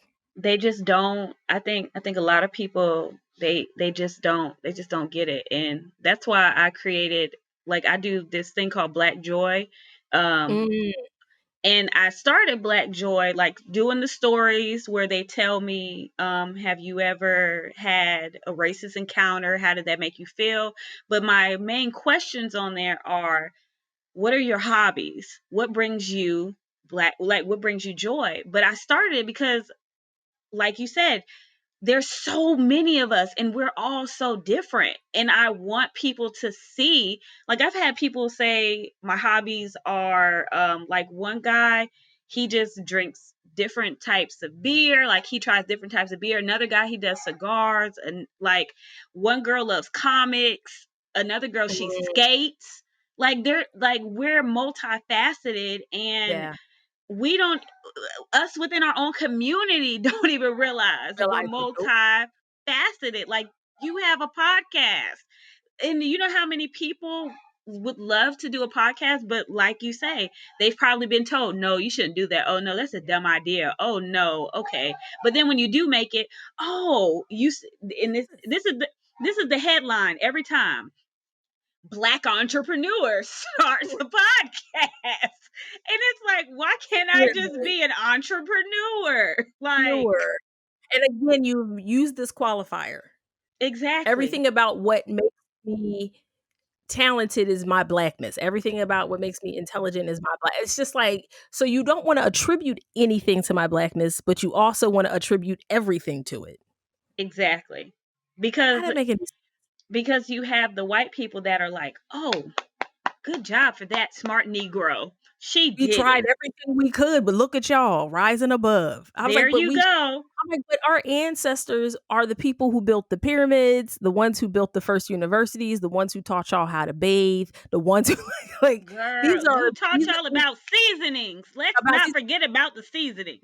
a really incredible documentary on Amazon. I have to find the name of it because I constantly reference it. But there is a point where they kind of trace back history a bit deeper, Mhm. and they what they found was in some of the ruins in Egypt is there's documentation that Egyptians were the first to chart the waters. And so we were able to go back and forth between Africa and North America well before anybody because we knew how to build boats and we knew how to traverse the waters. We knew exactly how to map current because there's actual maps of like mapped currents and things like that. There's also, of course, we were charting stars in the sky and all the other things, but well before anybody else. And all Well these before documents, Galileo. no, all of these documents were housed in the world's first university. So not only were we gathering this information, distilling it into something that was useful and pragmatic, we were creating systems to share that information in a systemic way so that everybody had the same information. And then these same people were the ones who built the pyramids, who created modern day engineering and all of the other things. And what they realized, the migration of those folks, specifically the folks who designed and built the pyramids, their migration was from like northern Africa to the western coast. Hmm. So they were like, so those people are directly linked to that slave trade. So the majority of people who were probably enslaved were the direct ancestors of the pyramid designers and the pyramid builders. I'm like, so you took the intellect from the seat of the world and you Exactly. moved it here. So when And you now look at look at your us. country and And you now realize and now look at us. and you realize your country has, universities and it has structures and systems and infrastructure that allows you to build roads and railways and move product across the country in less than a day. And you have all of these things, all of these technologies that have brought you from the industrial age into the tech age in less than 100 years. Yep. Y'all think that was y'all? Nope. You Not at with all. And they always, I love how they always say, for just discovered black, this black person was the person really who discovered this, who made this. like And it's like, so y'all just now discovered this, y'all just now figured it out. Okay. for real. I'm like, if All you want to right. really get into the space travel situation, like, there's probably some documentation about us charting stars and planets and other things and building the first telescopes. Like, But here's they what we also know. do a good job at hiding things. Like Oh yeah, they know if for any reason we were to just and I always break down black people, like they've broken us down by our family, and then on top of that they've broken us down by color. yeah. And they really, like, I always look back and say they really knew what they were doing. Like Doing they they were were they so were by the it begs the question then: how many times did they do it until they got to us? Because exactly. they They perfected it by the because time they got. it's still trickling down now. Like we are still divided as a black community, and it's just like if I always say if we put all of our resources together, like all put everything else aside and put all of our resources together, we we would be so unstoppable. But you just can't even, like, I just watched Judas and the Black Messiah, I watched and that last night. Yeah. I was just like, Lord Jesus, you are always going to have that one. But then you go back to slavery. You had that one. You go back even before slavery, where you had the black slave Yeah. catchers Yep. catching other Africans for the white Someone man. who has decided to prioritize profit over people every time. It never Never fails. fail. And it's just like, if you could just, and my thing is, you would have so much more if you just didn't decide to Yeah. do the scandalous stuff Because I mean, that, essentially at the end, my man ends up taking his own life anyway. because of it. I mean, Right? what? Because when you look back at what you did and what you've managed to destroy, Hmm. it did not the car they gave you, the car the FBI gave you, the little bit of pocket money and the gas station they gave you at the end for your efforts, like none of that amounted to anything. And The to sit gas there station that they could come and take away at at any any point, time. like at any point, it's just it. And for me, Fred Hampton was so he. I think Fred Hampton was so dangerous because Fred Hampton just wasn't bringing together Black people. He was bringing Exactly. together Asians, Hispanics, poor He whites. saw that in order to overturning oppression for Mhm. everybody was beneficial, not just for Black people. He understood that if you did it for Black people, that it would have a major effect, but you knew that that energy of oppression was hitting everybody, and over Everybody. policing and poverty and all the other things. So it's like, well, this is not just our issue. And And if we that's where I think that's where they were just Yeah, like, oh like yeah. he said, no, I need him gone. Like Yep. I don't Him in jail jail. made him historic. It made him mythical. It made him heroic. Exactly. And that's with all of them. You have Asada, you have Huey, you have Malcolm, you have Martin. And even with Martin and Malcolm, essentially they wanted the same thing, but you have white people who literally put in our heads, oh, these brothers are totally different. Oh, Malcolm wanted the violence, Martin didn't want the violence. And if you look at it at the end, Martin started to be like, fuck this shit. And And that's I why think, they killed him. honestly, like, even when you watch you, it's like no one wanted violence. Nobody. But if But you are at the some victim point, of violence, you got to figure out how to stop being the victim of violence. You have to stop being on the receiving end of something. And so it's like no one wants violence. Like that's not a life no one wanted. We wanted to live in peace, but you wouldn't let us. and that's what they and so they decided, okay, we're gonna kill him, and then after he dies, you make these two people on totally opposite sides. So you have some blacks who won't even fool with Malcolm. Oh, he was too dangerous, he was too revolutionary. And then you have some people that are like, oh, Martin, I would never even like fuck a And my Martin, I'm a thing is, Malcolm. and the reality of it is, in 1961, 2, 3, 4, and any other time, you don't know what you would have done. Because Exactly. you've never had you because like as much violence as that is predicated on Black bodies and Black communities now, Mhm. the nature of that violence looked really different at that point. That you could send a child to school and an adult could spit on them. You could Yep. send a child to school and they not make it home because someone lynched them and put them in the bottom of a canal or a river. Like, yes, the threat is still there. Like that threat is still imminent, but not as pressing as it was at some point. Like that was the thing Exactly. front of your mind. You had these guys living in their homes fully armed Yep. because at any time someone could throw something into, and it wasn't so, and people forget it wasn't just that violence could befall you and your family. It was the fact that your life had no value. None. Now we can at least argue that our lives have value. Not so much that people are going to see it that way, but we have a space now where we can argue that. So where it's like people are like, well, we haven't. Then that means we haven't made much progress. I'm like, I didn't say it. You did. Exactly. I know we haven't made much progress. It just, and I'm like, because what happens is you guys keep reinventing yourselves. You keep Mhm. reinventing yourselves when it comes to racism and how that is expressed. And Because it's what you a don't never want ending to do, thing. it's never ending. You guys just keep repackaging it.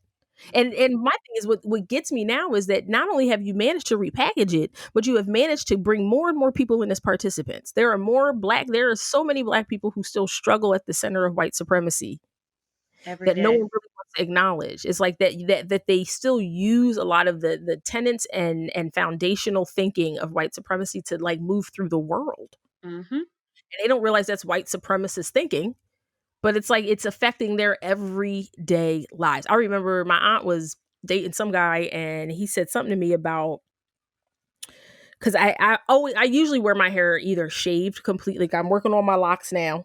God Okay. bless. Okay. Months in, about 2 months in. But I typically have my hair either shaved. I usually wear my hair like in a natural of some kind. Mhm. And so at some point, my aunt's boyfriend was just like, if you like, would you just go ahead and relax that hair? You yellow boned, so you. And I was just like, Wow. Goes this was back to like the 2000, colorism. 2008, and I'm just like, sir, first of all, like, Brings don't, brings in and that colorism. There it I is. told her that, like, eventually, when those conversations, because like my sister is like Lupita Kelly Rowland chocolate. Mhm. my like biological sister. So when people see us together, we have the same features though. That's what gets people. We have identical features. And so but no one puts us together as related because of the lack Your of skin melanin. tone. Mhm. And so, and growing up, my mom was brown, my sister's brown. My older brother's a little browner than me. My younger brother's browner than me. So I really stood out. I look like essentially my dad and my grandmother.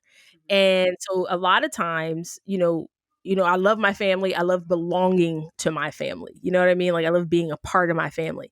And so a lot of times I would get really weird things like, "Oh, well, is your dad white?" And I would just be like, because as a kid, you grow up in a black neighborhood, your friends are black, your world is black because you're Yeah. black. You identify as a black person. When you look in the mirror, you don't see a white person, you don't see a mixed person, you don't see any of that because You see a black you're person. a black person. And so like I went to like parochial school and I was like one of like six black kids in that whole school. And trust me, in a school full of white kids, you was a black. Goodness. Yeah, always. What your shade was, you was a black kid that got bussed in. That was it. And so there were moments where people were like, "So is your dad white?" And I don't think people like at the time understood how deeply painful that is to hear. Mhm. Um, because it breaks a kid in a way that they don't even understand, so they can't prevent it, they can't repair it, they can't explain it. All you can say is like, "No, that's that," and point to your actual father, like, "No, that's Like my that's dad." my dad right there. But people don't understand like how that pulls you away from your self identity. So there was a Mhm. point where, as like when I was like 6, 7, and 8 years old, my mom would come outside and grab me from out the front yard because I would take a blanket out there and some tanning oil because I just wanted to be as brown as her. Oh, And I would literally sit outside and try to tan and tan and tan and tan because, a black person should look black. And I was being told I didn't look black. And for me, that was painful. And I think that's one thing, like when we talk about colorism, mhm. that that the privilege is a false privilege. It's that idea that if we can create a narrative that makes you believe that this person has more privileges than you, then we can continue this divisive energy when that's just not the reality. Because that idea that, okay, well, this person, historically would be in the slave master's house, and I'm like, Yeah, that just gives you access to that body. That did not exactly. protect you from anything. And I You think just people forget that. Like yeah, you were in the house, but you were in the house and at night you are getting raped by your slave master, or you were used as the the entertainment when exactly. people came to visit, or you are used as basically like the house whore. And Yeah, when the slave master's friends come over, oh, look at my beautiful little mulatto, and you can sleep with her, and you can sleep with her. It was it's like, like gave you zero access to safety. It also made you part of the furniture. So if they mm-hmm, sold the house, you went with the house because you were part of the furniture. Essentially, you were exactly, sold like anything else. Well, the next guy's going to buy this property. This slave comes with the house. mm-hmm. So it wasn't, but they would take the slaves that were outside. They took them with them. That was Yep, like those are my money makers. She don't those are really the make. hard workers. She don't They really I make. need her. She can Yep. stay here with the property. You were always subject to the woman of the house and her abuses, Mm-hmm. especially if her husband was attracted to you in any way, shape, or form. I can You imagine were getting slapped, your children are getting sold, you just eventually are getting sold, you yeah, may succumb to death. You just never knew. If she was in a bad mood that day, you're that the was it. person that she's taking it out on. And I think that was like, and that was something else. Like as I got older and we started doing history, or like learning a bit more about history, a lot of the stories about the slaves who were in houses, who spent Mhm. most of their time working in houses, a lot of their stories are lost. The stories that we get are the ones who endured the labors outside in the fields, who had access to a space where they could run and make a break for it. Mhm. But to get out of the house and try to make a break for it across a field was not going to happen. So you No, lose a lot of the stories of the people that were who inside that in the house. house.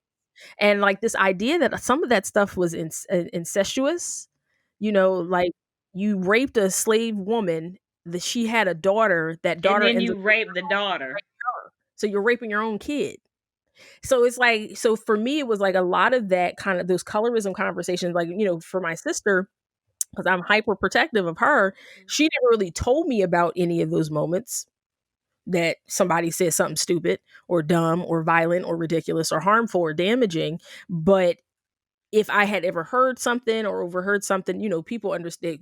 It was always one of the most like charged statements that I owe, and I still get to this day is like, oh, you overcompensating for your black. Mm. How was that even a thing? How do I overcompensate? Well, you don't look like a black person, so you got to do all this other stuff. So I have to be performatively black. But To then if you're dark, then you're aggressive. I'm like, so y'all see how none of this works? How like the game, it's a game, Always.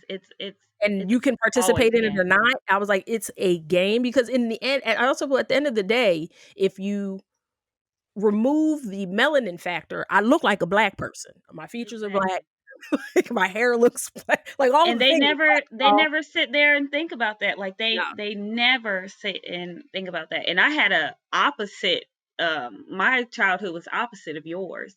My mother is basically your complexion, maybe a little lighter, and my father is super dark. And I'm just like right smack dab in the middle. And growing up, I'm like, well, hey mom, I'm 5 years old saying, are you white? See, And my mom's like, no, no, I'm black. And I'm like, but why don't you look like him? Why are you not his color? And yeah. then my grandmother is a little lighter than my mom, and she has green eyes. So And that's yeah, and then I'm yeah. looking at her like, okay, well, why do you look like this? And it turned into me always wanting to know. And I went to this daycare, and this little white girl one day, she was like, hey, you're dirty. You play in the dirt Mm, too much. And so I'm thinking about my mom and my grandmother, and I'm like, oh man, maybe I am dirty. maybe that is it. And I'm home and I'm scrubbing my arms, and my mom told me she found me in the bathroom just scrubbing till We were all in here trying to fix things, and basically then I'm broke it. scrubbing till I'm red. And my mom's like, what are Wow. you doing? I'm like, I'm trying to get the dirt off. Like, I know I'm supposed to be like you. And in that Wow. moment, like, I always tell people my childhood was black everything. Only black Yeah. TV shows, only black books, only Same. only black everything, like showing different shades of black, showing Mariah Carey. Okay, Brie, she's black too. But then finding the darkest of the dark, like Kim Yep. from a different world. And Well, Brie, yep. you see she's dark She's also also, black. Yep. but she's also black. We come in all shades. My Rapunzel book had a black Rapunzel on it. I never seen no white Rapunzel until I went to school. I didn't even know what that was. Like, Oh, that's wonderful. I it love this. everything was black baby Yeah. dolls. I don't think I've ever owned a white doll ever in my life. True. My I don't parents think just we didn't watch like white television shows until I mhm, was in like high school, and it was like our choice to do so. It just, exactly. it just was not a thing. They And like, that idea though, like I think people forget that your standard of beauty starts with your mother. mhm, And it's not necessarily connected to race. It's connected to you want to look like the most beautiful person you know, which is typically your exactly. mother.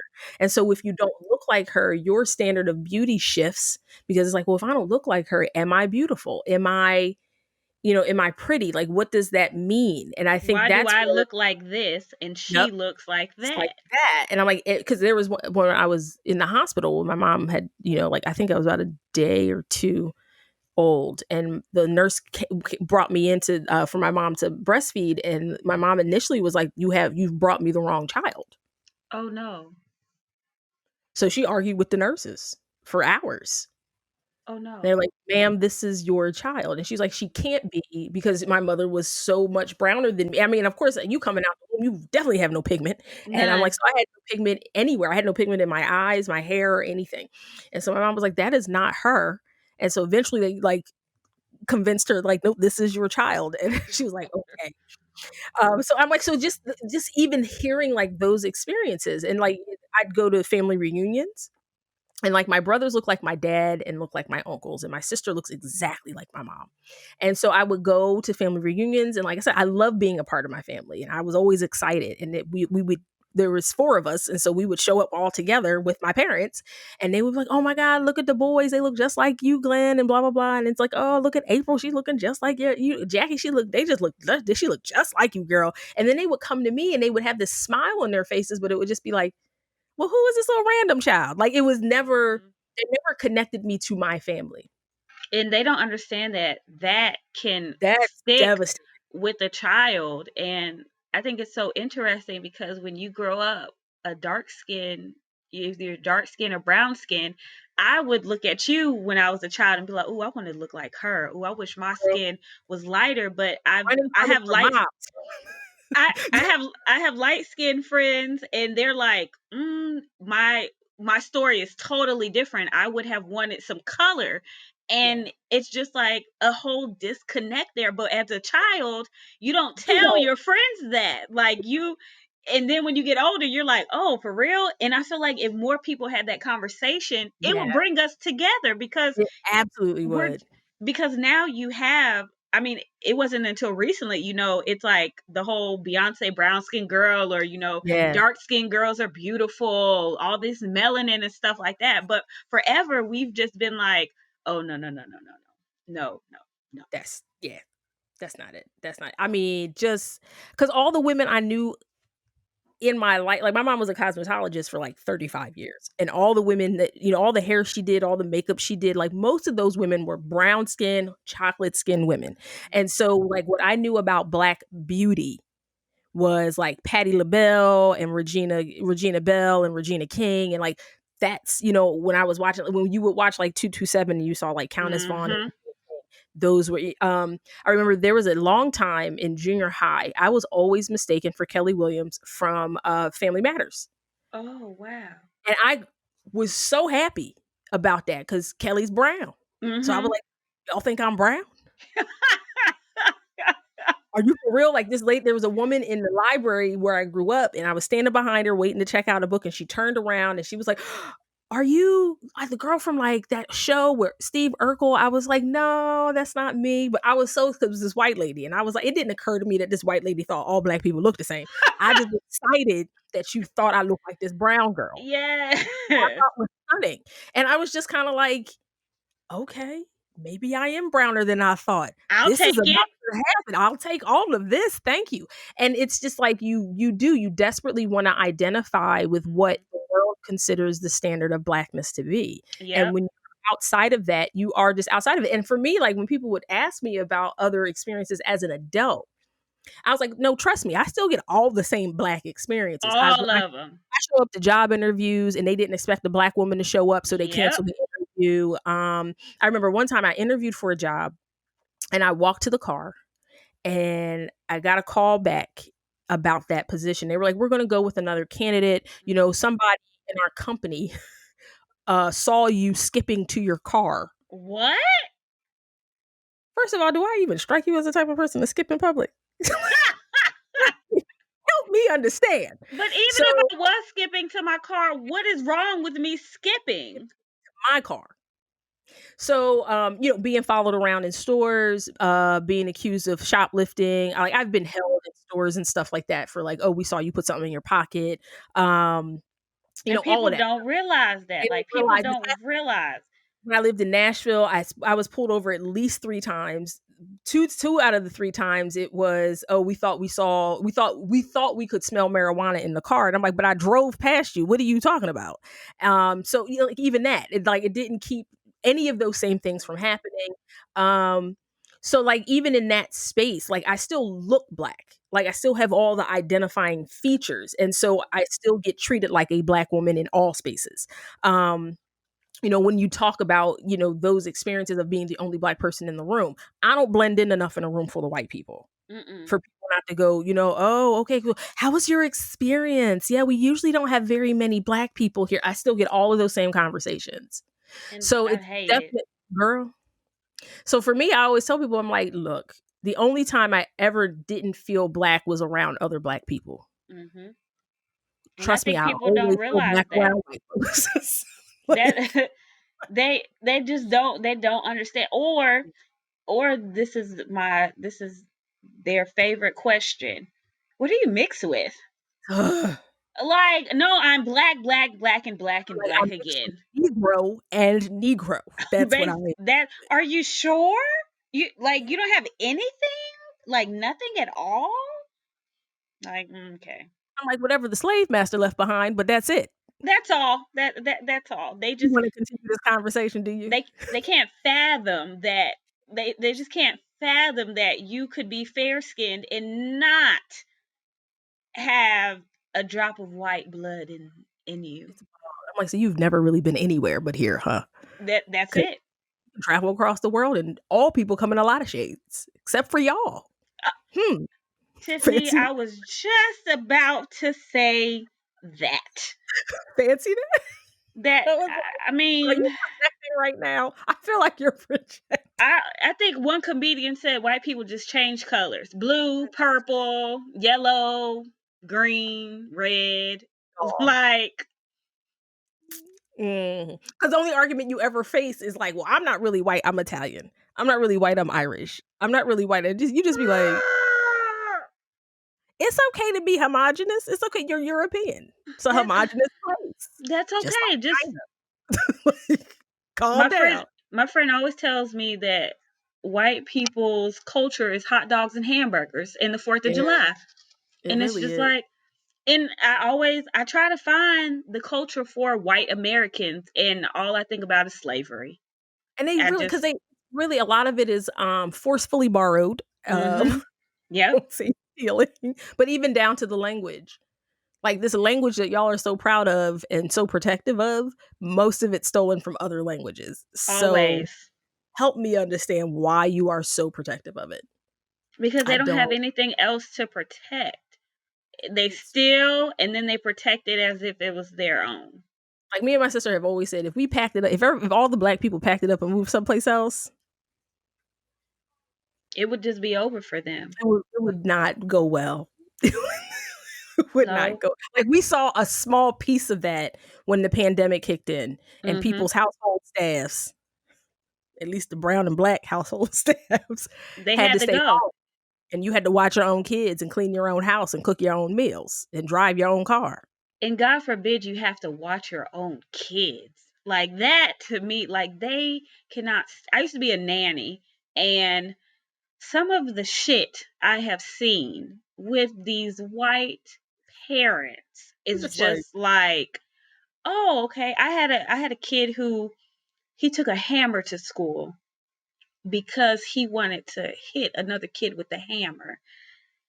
And I had to go pick him up from school.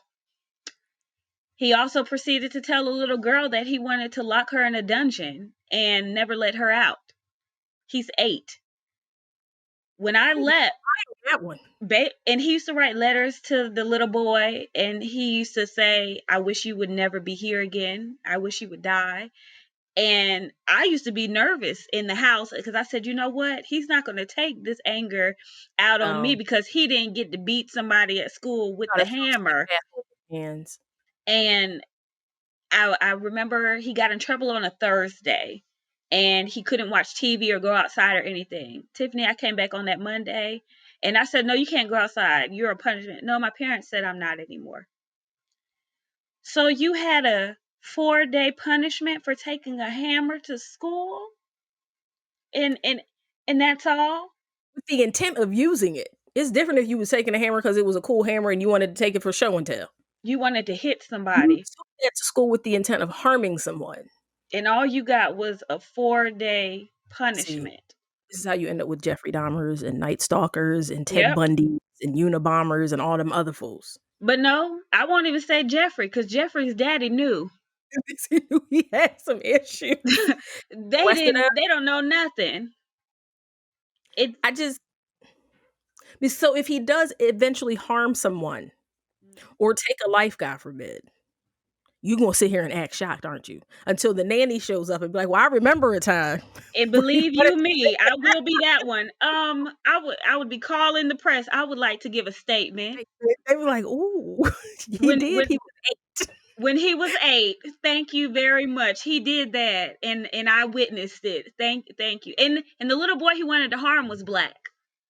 See, Yep, the little boy he wanted to harm was black. He well, kept telling me. ma'am, He told me the black boy was a bully, and I said, "Well, what does he do to you?" And he couldn't tell me. And I said, yeah, "Okay." nothing. I said, "All right." I said, "But you taking a hammer, but he the bully." All He's the right. bu- he's the problem. Okay, Okay.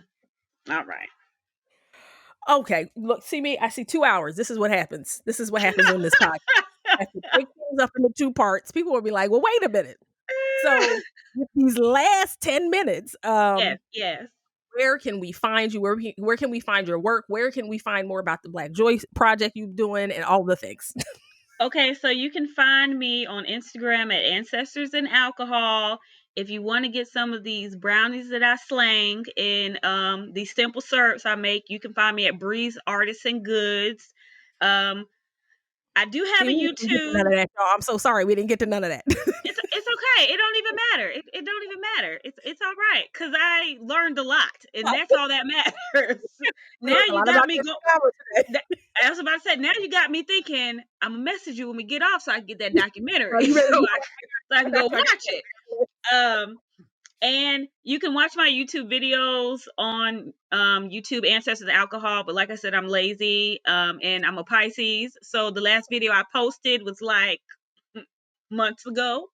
Um, well, well. so just Instagram, and I'm a lazy social media person.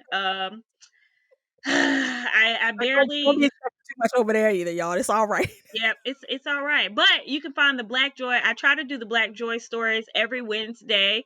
They're all underneath my Are they what in is it? The Insta stories? Wait, Okay. no, not on the Insta stories. They're on the what's those other things called where it has to be longer. Reels. Oh, IGTV.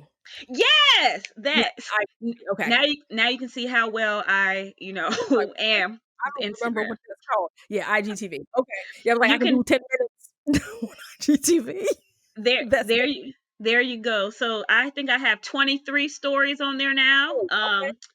So if you have time, I say go through all the stories. Yeah. Everybody has a different story. People are tagged on the story so you can see who they are. Um, but yeah, just on IG, Ancestors and Alcohol and Breeze Artists Yes, and Goods. okay, get these artisan goods. Like, y'all know this will be on the website where you can go get all the things, as well as get into this Black Joy situation. I need to go get all Yes. 20, like, get you a Black Joy moment 23 times, either all at once or once a day. Like, pick a time. But you know what? Thank you. Cause yeah, I told people, like, if you come on the podcast, I can't guarantee.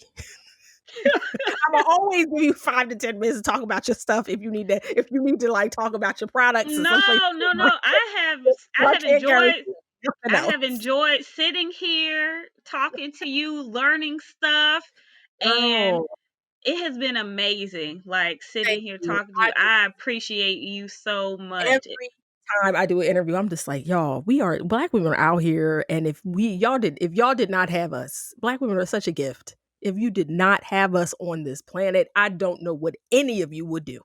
I It mean, The world would not turn. it would not. They emulate us at every stage of life. All the It's time. I'm just like, even if you don't like us, you still need us. And that's what y'all resent. That's really what y'all resent. You ain't got to like me, but I know you need me. Like my uncle used to say, see me now, see me later, but you gonna see me. And that's basically, really what it ba- is for Black women in the world right now. in a It's like nutshell. you don't have to like my existence, but you absolutely need it. And that's why like, okay, we're gonna have to eventually cough up some things, like the vice Hmm. presidency. And eventually y'all gonna get smart enough to cough up the presidency, but that's a conversation for another day.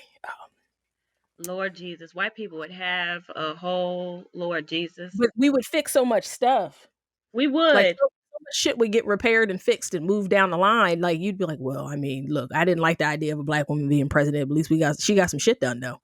She did, because even No, Biden now, Biden he just looking like, sir, I thought you had a plan, yeah, but your yeah, plan has changed every single day since you got yeah. in office. And I'm just like, look, and I understood, like, I think if you had started with lower expectations, like you knew you was going to have to come in behind some clown and clean up a Hmm. lot of things. So look, the first year, and it's again like, okay, in the first 100 days, all I'm asking you to do is stop the bleeding. That might look like a tourniquet and not necessarily a band-aid. We don't know if we're going to Exactly. have to amputate the leg or anything at this point, but we Nothing. know you have to stop the hemorrhaging. Like you have to get coronavirus under control. You have And you to need to run me my money. run me my Like, check. And you need to figure out how to stabilize the economy right now. You can't grow it. You can't do it. Like I'm like right now, no. I don't want you to be super ambitious. I want you to have a plan, but I don't what I need you to do is go, okay, our immediate need is to stabilize the economy, not even stimulate it. Just Nope. stabilize it. Stop whatever is happening. Stop the destruction where you can, and then manage this COVID-19 thing. And it's just like because it hasn't been managed. You've got It a has whole year where not. this hasn't been managed, so you're gonna have to. It's like trying to wrangle kittens at this point. And you have all these, and my thing is the fact that it's state by state. So Yeah, you okay, wow, everybody needs, I don't even think he put into play the mask order for all like 50 states. It's like, sir, and I know people are like, I need my job, I need this, I need that, but you look at the UK, who were giving people $2,000 and they right. shut everything down. Yeah. I don't understand why I we mean, we have are bars open all and of it why is is there a just Super like Bowl. like Congress is disjointed right now. I'm like, and you always have that when you seat a new Congress, and then there's Mhm. been a shift in power in the Senate, so that's going to be really interesting. But I'm like, people, he's just I think what not even a month yet. I was like, No. you haven't even been in this bad boy for 30 days yet. So like my expectations were already like low because I Mhm. can't expect it's like going into a disaster zone and expecting someone to erect an entire ass house in a couple of weeks. I know that's not going to happen. Nope. Got a whole new playing field right now. You got new people. You still haven't hired everyone to be in the White House yet. Like there's still all of those mechanisms that you have to fix because people forget Donald Trump abandoned all of those positions. The He majority of the positions he needed to have hired on for his presidency, he never filled those seats. He never filled those jobs. So now you have someone who has to now backtrack and and go try to fill fix all those 4 years positions. of neglect. And I'm just like, And then all on I can top of that, deal with the pandemic that yeah, never was managed. It was never never dealt managed. with. If we would have had a strict, I always said this in the beginning, if we would have had a strict lockdown, everybody in their house, maybe even do like a martial law type stuff. You can only go to the grocery store if your Honestly, name is A through F. That's it. I think if and then my thing was like, if you had an adult in charge this whole time, This is true. This is I think very the so much biggest true. challenge was that Donald Trump left that idea of, well, you do what you want with the pandemic, like I'm going to do what I want. And if you had, or, but because my thing is, it's not, when I think about things like after 9/11, Mhm. after like the Parkland shootings, after like certain things, and how the country like kind of galvanizes around something, I don't think you would have had to over police people. I don't think you would have had all this pushback. I think people would have just fell in line because that's typically what happens when there is a crisis. That And is I think true. because you had a person who was unstable and unintelligent and absolutely narcissistic in charge, he was an every man for himself type of dude. And he was like, I'm not going to wear a mask. I mean, I understand it's the best thing to do, but I'm not going to do it. Like that was his position.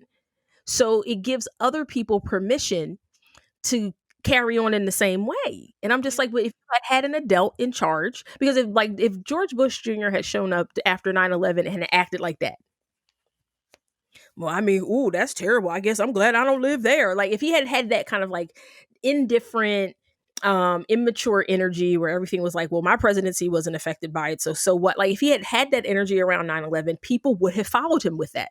Yep, They they really definitely would. would have.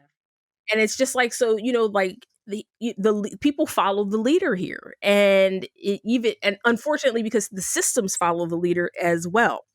And you have So the K Ivies of Alabama who don't even have the decency to say, "Well, we're going to shut down Mardi Gras." Well, oh, never mind.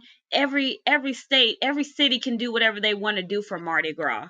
we would have never, and I think because as a people, we did not expect someone to just go, well, you do whatever y'all want over there. We Mhm. didn't expect that. We expected someone to show up and go, hey, there's a worldwide pandemic. This is the first time we're dealing with this. This is what everybody's going to do.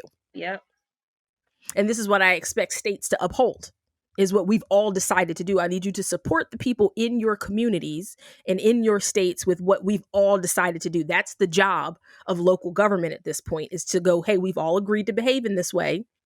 So now you guys make sure you give the support to the people who you govern to do the things we've all agreed to. But that's not what happened. It was, well, y'all do what y'all want.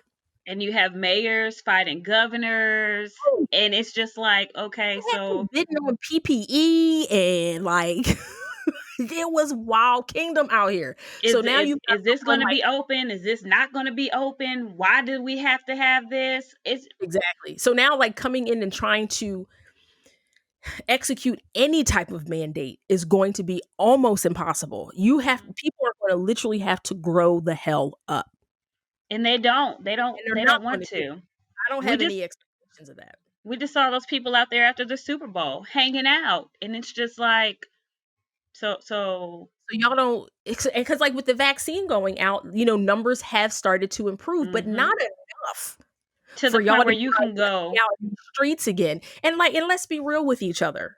We have spent the greater part of the last year indoors Yeah. for the most part. And when it's time and people can like now move about the cabin freely again, um, trying to re-socialize with each other with all the things we have learned about one another, Mhm. it's going to be real interesting. Y'all think people just going to jump back into it? Nope. No, it's a different America. I love being at home. I really do. I enjoy it so much, I deeply, deeply. I I, Girl, I I have my love it. laundry picked up. Speaking of laundry, because they're gonna come pick this laundry up and be like, "Ma'am, why isn't your laundry ready?" Um, yep. See, quick reminder: your laundry's fitting to get picked up soon. What is wrong with you, uh, girl? See what happens? You see what happens? So, but that idea of like I've gone outside a handful of times to get lawn to do like groceries or something, and you can feel it. The energy is really different than it was Yeah. before. Like no one is, I don't think people are on autopilot the way they used to be. Mhm. And so people are very cognizant of what's happening and like behaviors and things like that. And again, like you've had this huge like moment of truth naturally Exactly. that continues, and I think it's reasserted itself during Black History Month because I can identify how performative last year was Mhm. and what those behaviors that popped up, like, y'all was making a list of all the top Black people to do all these things, and now you could care less. And that is I when ain't seen a everybody was list. putting up. No, when everybody's putting up their black squares, my thing was don't get so caught up on these black squares. How about what these people do 10 days after the black After squares? Black A Square. month, a year after the I black squares. You I made got your on profit off of the black squares, but now you don't now care. and I'm like, so it's nothing changed, and I Nothing feel at like all. that reality is going to go with us back outside. Yep. And so if people think people are just going to just re-engage in life, I'm Mhm. like, white people might. But we're not. We're not.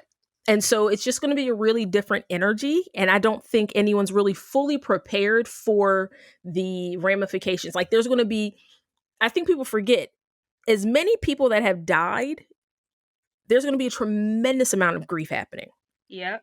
Everyone who's managing to finally grieve a loved one in Mhm. person and not over Zoom. All the delayed funerals and viewings and things like that. People who lost entire households of people. They lost an uncle, an aunt, a mother, a father, and a brother all in like a week's time. Yep. And so, like, the delayed mourning for so many people will finally be able to kick in. So if most people think they're gonna leave the house and be jovial, and what you're about to get is this kind of collective mourning, and then you're gonna get like a collective kind of like trauma because it's like, oh my God, I've lost my job, I've lost this so and so, I've lost a year of work, I've lost a year of school, my kids Yep. have lost a year of school. Like there's going to be a lot of that kind of like, where's the reparations for what we lost? There's going to be a lot of that energy in the world. And Mhm. I don't think people are prepared for that. I think people think we just want to be out here and be in the streets.